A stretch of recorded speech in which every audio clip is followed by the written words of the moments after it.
আমরা একত্রে আছি। আমরা রাওয়ার 5,000 সদস্য, এই 5,000 সদস্যের মধ্যে অর্ধেকই নবীন। 2,500 আমরা যুদ্ধের মাঠে যেতে পারি।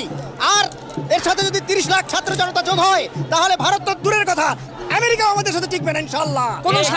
আমি মেজর শরীফ, আমি বলে দিচ্ছি ভারতকে যে ট্রেনিং আমরা নিয়েছি, যে যুদ্ধ আমরা করেছি, আমরা শুধু 2 লক্ষ সৈনিক না, আমাদের সাথে 18 কোটি জনগণ আছে।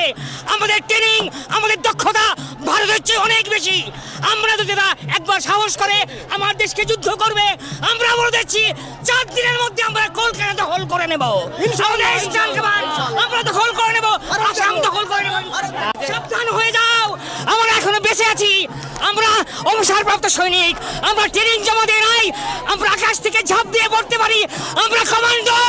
একবার যদি চিন্তা করো বাংলা আঘাত করবা, আমরা বলে দিচ্ছি 7 দিনের মধ্যে কলকাতা, আসাম, ত্রিপুরা আমরা দখল করে ফেলবো। আমরা সৈনিক, আমরা মরে যাই নাই, আমরা সৈনিক, আমরা ট্রেনিং জমা দিয়ে নাই। আমি 4 দিনে কলকাতা দখল হয়ে যাবে, আমি তার শান্তিতে ব্রেড খাচ্ছি। কেন জানেন? কারণ আমার বাড়ি কলকাতা না। যা হবে কলকাতা বুঝে বেড়াক। 4 দিনে কলকাতা দখল। বলছে দাদু, যে দাদু আর কি বলছে, দাদু তো হার্টের পেশেন্ট। আমার ভয় হচ্ছিল রাস্তায় ফিট হয়ে পড়ে না যায়, স্ট্রোক না করে যায়।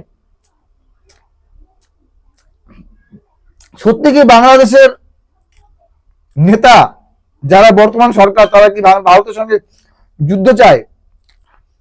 কি চায় তারা? যুদ্ধ করে কি ভারতের ক্ষতি হবে? খালি বাংলাদেশের হবে না? বাংলাদেশ বলা ভুল হবে। আমরা কি শিক্ষা নিচ্ছি রাশিয়া ইউক্রেন থেকে?